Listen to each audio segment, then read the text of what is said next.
Romans.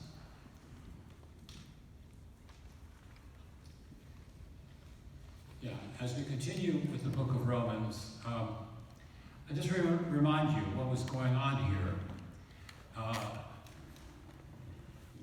Rome, as you know, is in the Mediterranean Sea, off the Mediterranean Sea in Italy.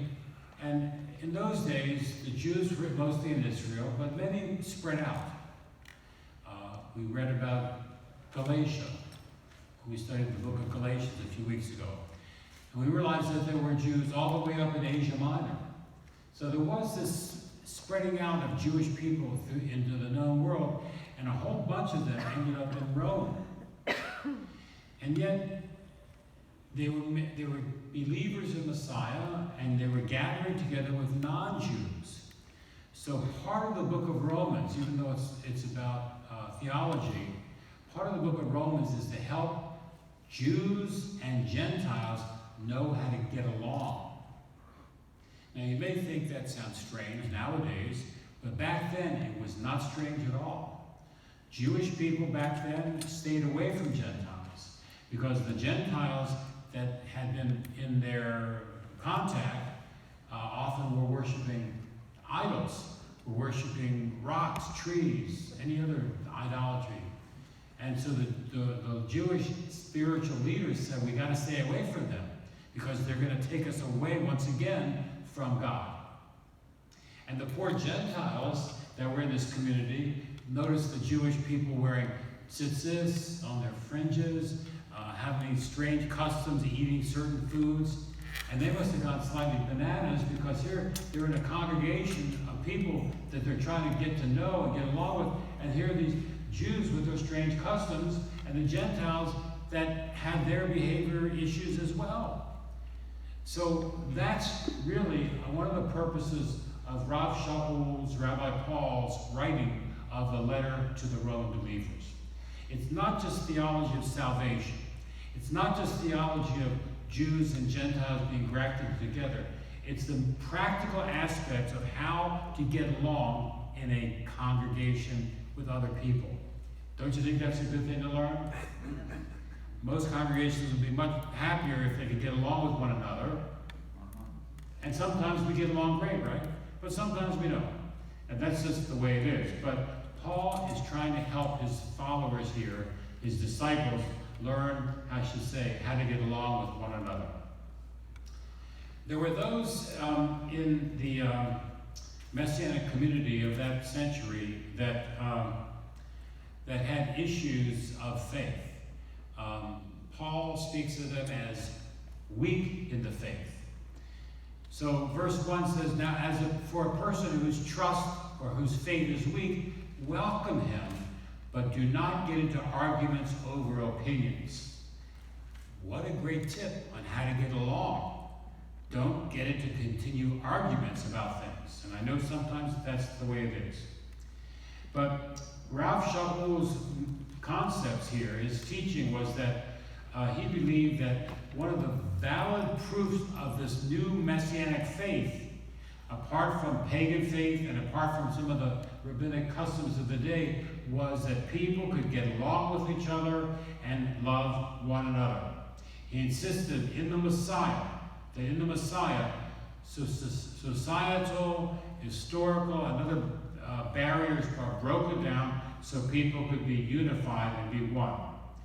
And this was the tangible evidence of the Messianic faith of the first century. And I say the proof of the Messianic faith in our century is how people can get along with one another.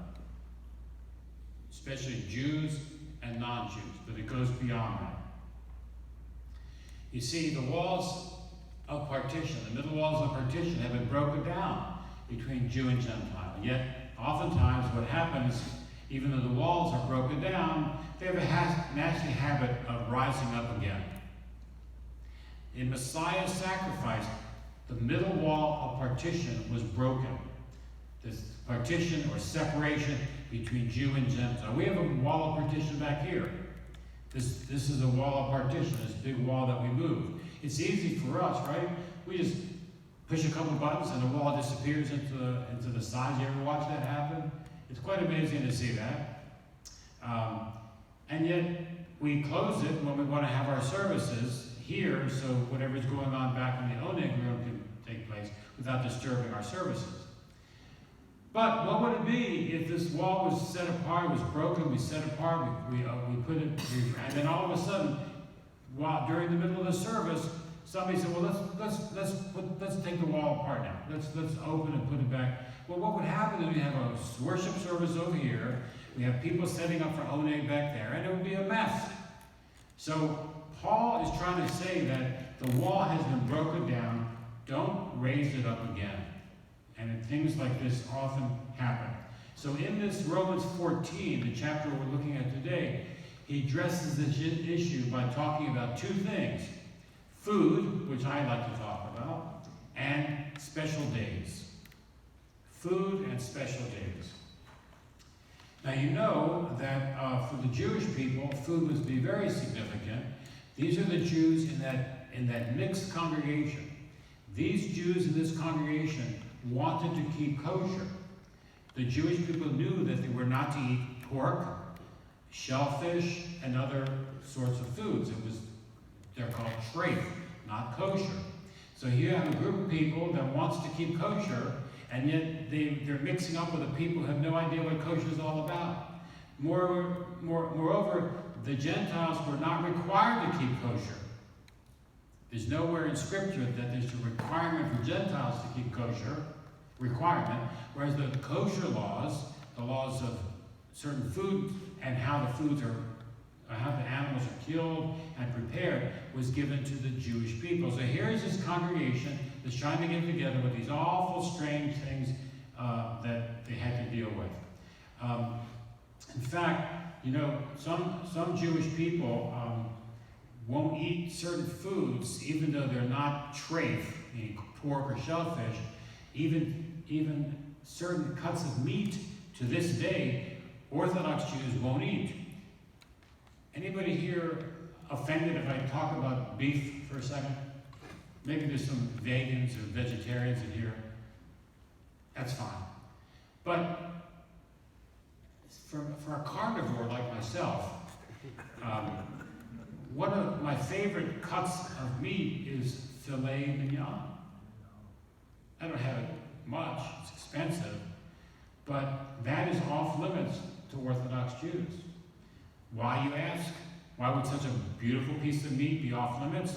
Because of Jacob, our father Jacob. You remember Jacob wrestled with the angel, and Jacob prevailed until the angel touched the sinew of Jacob's thigh. The sciatic nerve is what's being referred to there, and that crippled Jacob for the rest of his life.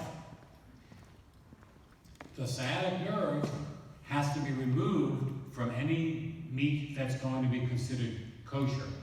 Some Jewish people are so extreme about this that they won't even eat a piece of meat that had the sciatic nerve running through it, like filet mignon. So that was an issue. Not only that, though, there was the issue of meat sacrificed to idols.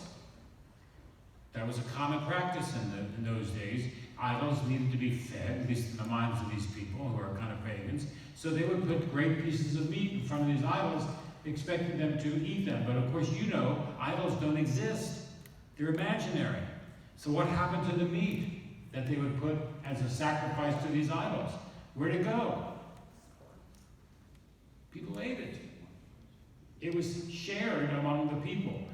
But there were some groups, particularly in certain sects of the Roman world, that would not touch anything sacrificed to idols.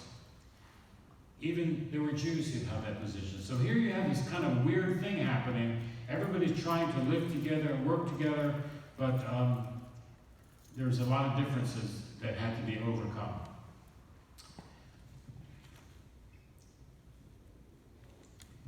The same kind of issues pertain to special days of commemoration on the calendar.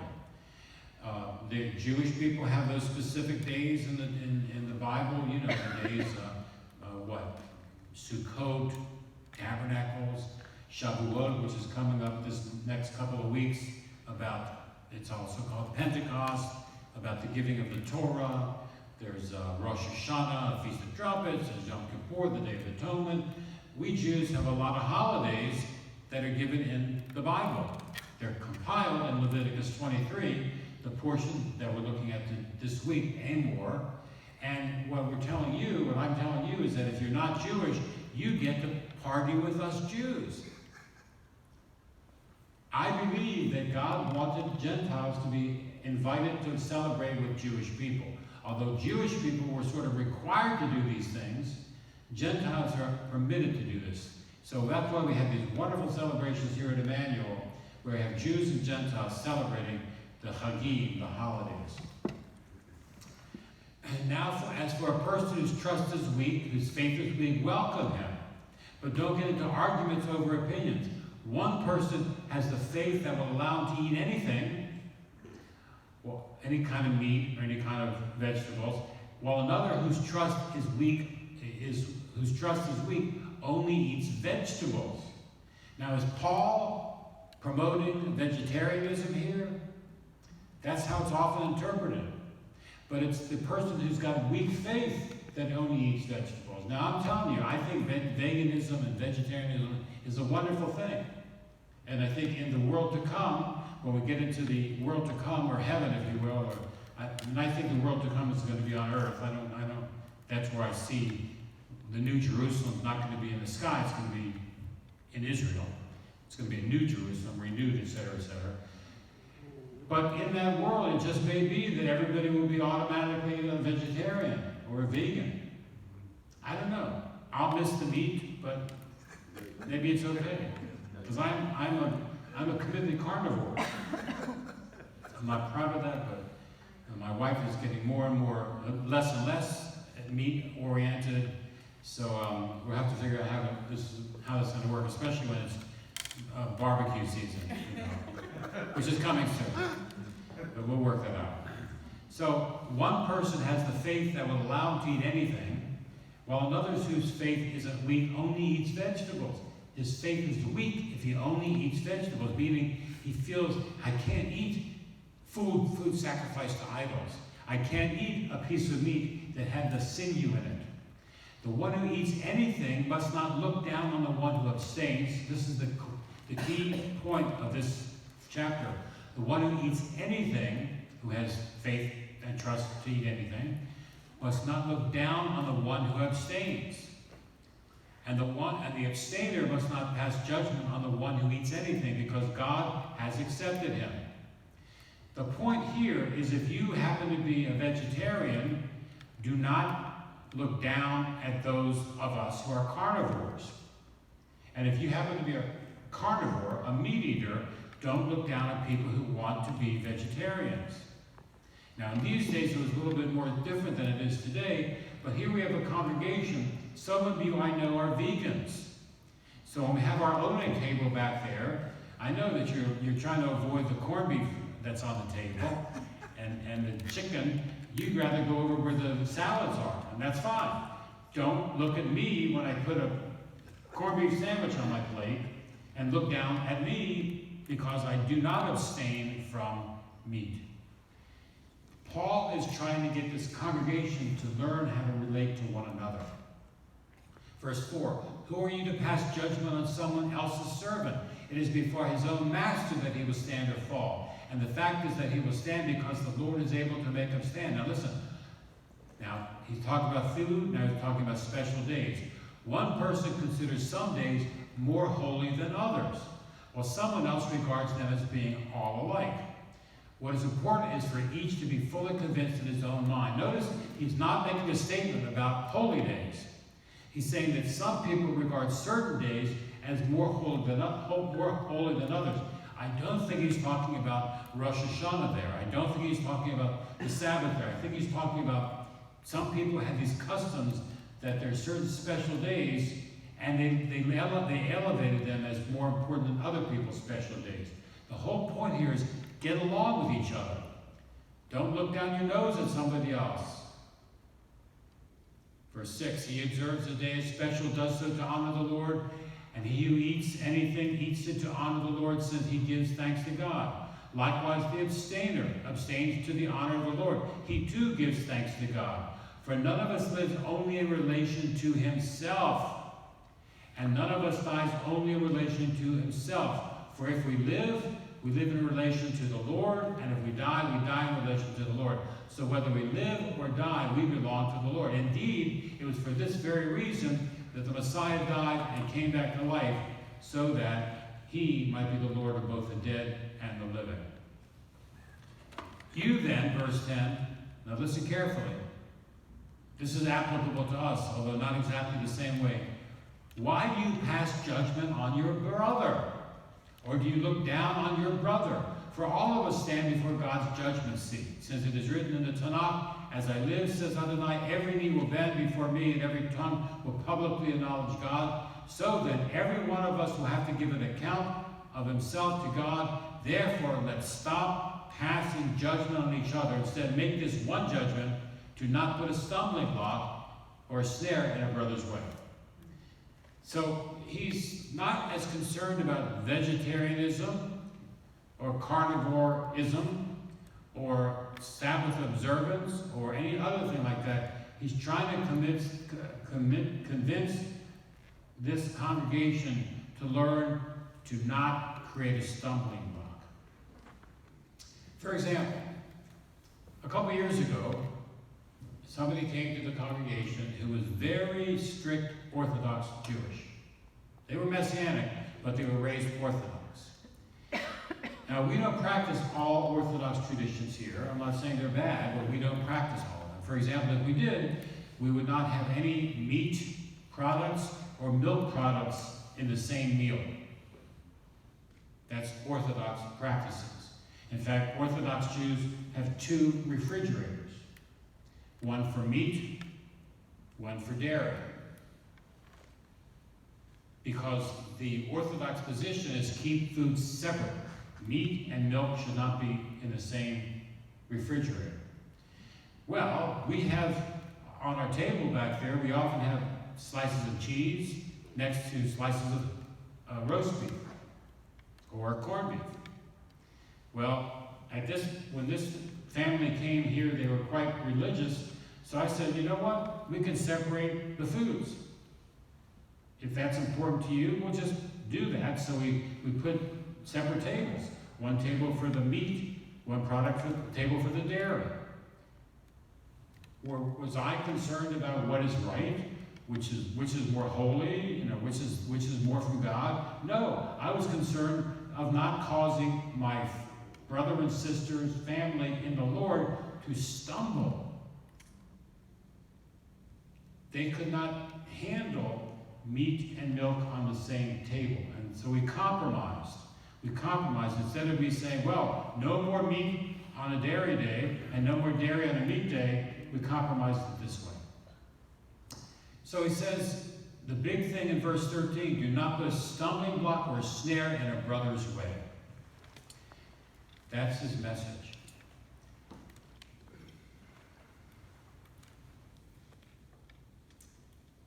I know, Paul writes, I have been persuaded by the Lord Yeshua the Messiah that nothing is unclean itself. But if a person considers something unclean, then for him it is unclean. Now I want to tell you, he's not talking about kosher there.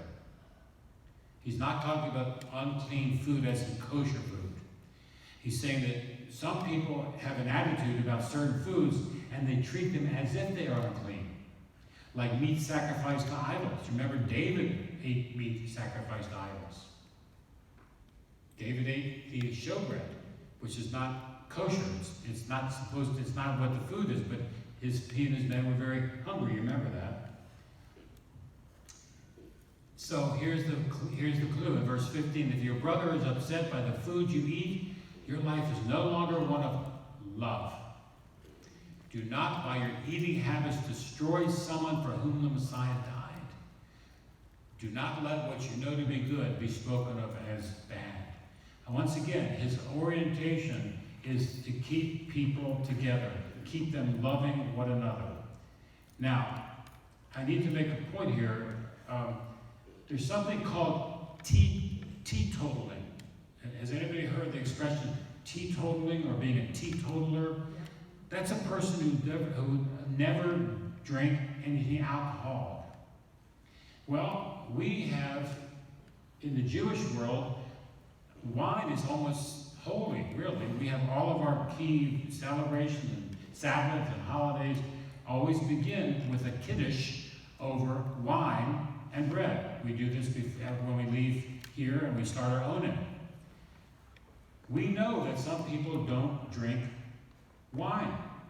So we've always had wine and unfermented wine called grape juice. We're not going to force somebody to drink a bit of wine because they might be concerned about becoming an alcoholic, which I suppose does happen, but I would say rarely. But they happen to be teetotalers. These people do not want to have any alcohol, and that's fine. It's not for us to judge that. Instead, what we do, we have a bottle of grape juice on the table as well as a bottle of wine. Your choice. Your choice. We don't want anybody to stumble. We want to accommodate everybody that we can. For the kingdom of God, verse 17, is not about eating and drinking, but it's about righteousness, shalom, and joy in the Ruach HaKodesh. Amen. That's what it's all about. But too often people get embroiled in battles that are unnecessary. They're unnecessary. There's a Messianic congregation that I know of. I know the rabbi for many years, a godly man, a great scholar. His congregation has chosen to not allow Gentiles to be part of the congregation. That's that congregation's conviction. I don't see things like that.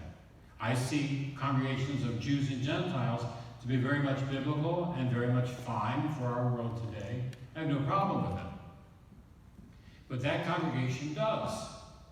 Now, am I supposed to be judgmental of that congregation because I disagree with him? Is he supposed to be judgmental towards me and Emmanuel because I'm more open for Jews and Gentiles to fellowship together?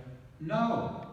That's the point. We need to be understanding of one another, because what it's all about is not eating and drinking or these rules, but righteousness, shalom, and that leads to joy in the Messiah.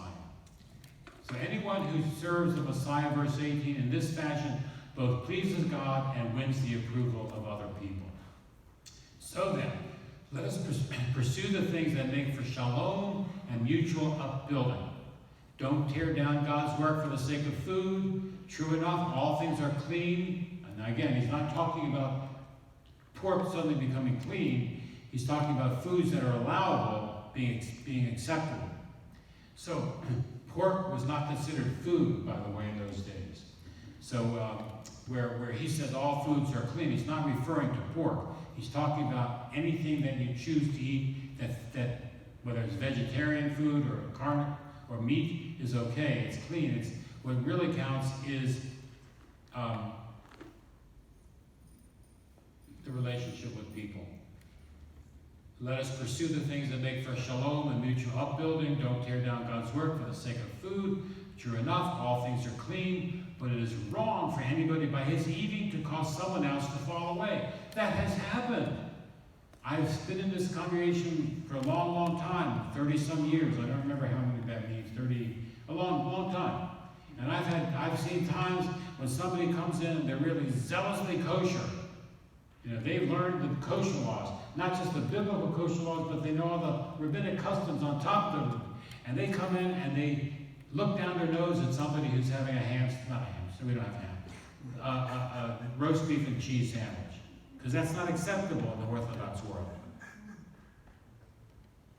And they create a problem, and these people end up leaving. We don't want to be judgmental. That's the point. We don't want to be judgmental. We want to be accepting and loving to all.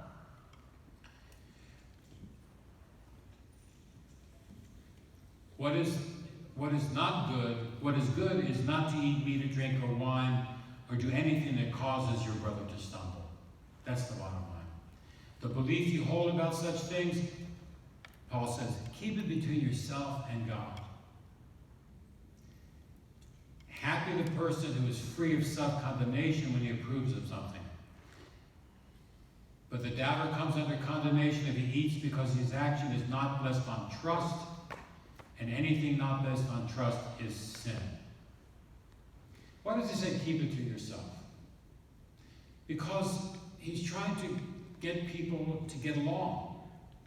And if everybody's arguing about everything that they believe, their latest conviction, which I've seen happen far too often, it does nothing but tear congregations apart. Paul is trying to keep his flock together. He understands the importance of that being the case. So he's saying, you know what? It doesn't matter if you want to be a vegetarian or if you want to eat meat. It doesn't matter. What matters is that you love God and you're a part of the kingdom. So don't make a big point of it. The Yiddish way to say it is don't make it simus. Don't make a stew over it. Don't make a big deal of it. Just lay back, lighten up, and keep those things to yourself. I've seen much damage come when somebody comes in and they, like I said, they learn about Orthodox Judaism. They know that you're not supposed to have, in Orthodox Judaism, you're not supposed to have meat and milk together. So somebody has a cheese and roast beef sandwich, and they are looked down upon by this other people. It hurt them. It was not meant to be like that. And then, of course, if you want to keep meats and milk separate, that's fine too. It's easy to do. We just don't want to be judgmental toward other people.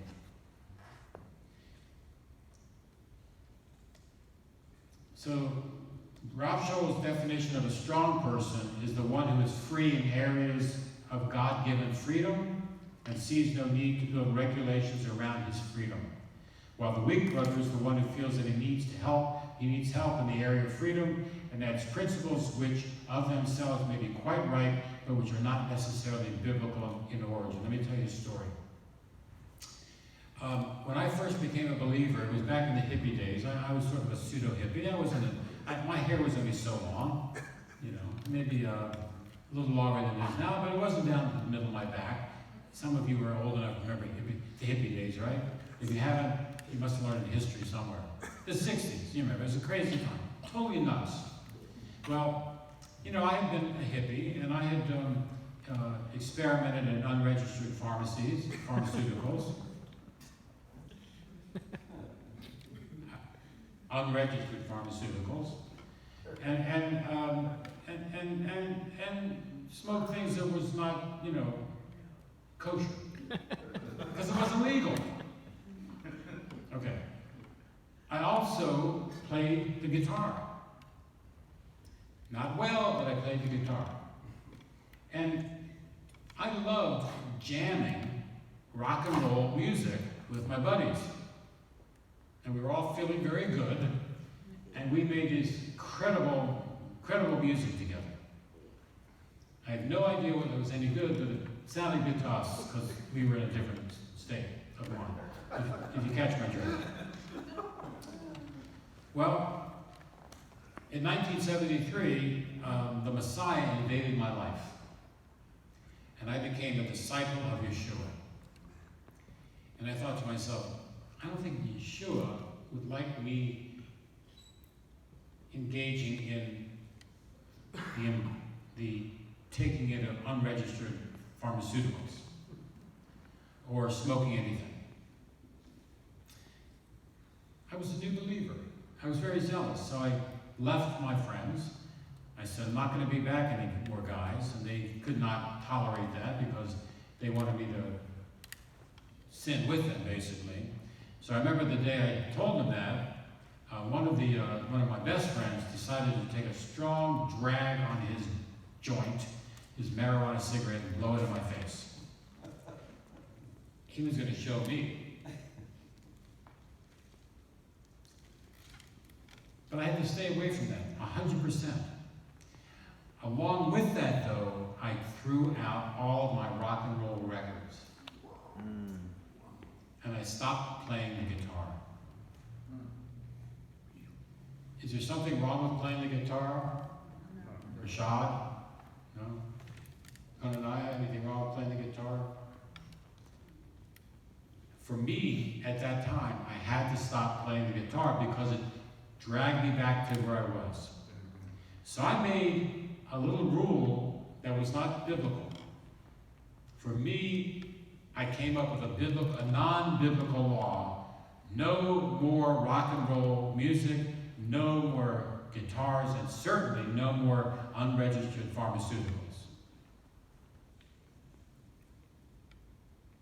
What I had forgotten was that I was a child of God. I was protected by the Holy Spirit. But I was a little bit obnoxious when I got this way because I knew that they were wrong and I was very judgmental towards my old friends.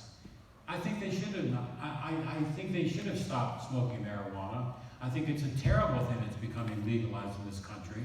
I know what happens when people smoke marijuana. It's not good. You know, maybe the CBD stuff is good for pain. I don't know if that's valid or not. Maybe there's more research on it needs to be done. But I know that marijuana is very dangerous.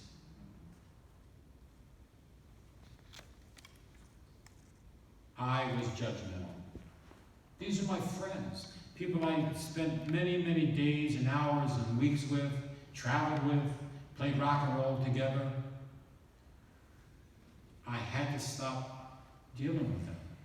I had to separate from them because I was weak in my faith. You understand that? My faith was weak. It was not strong enough to be in those environments and hang in there.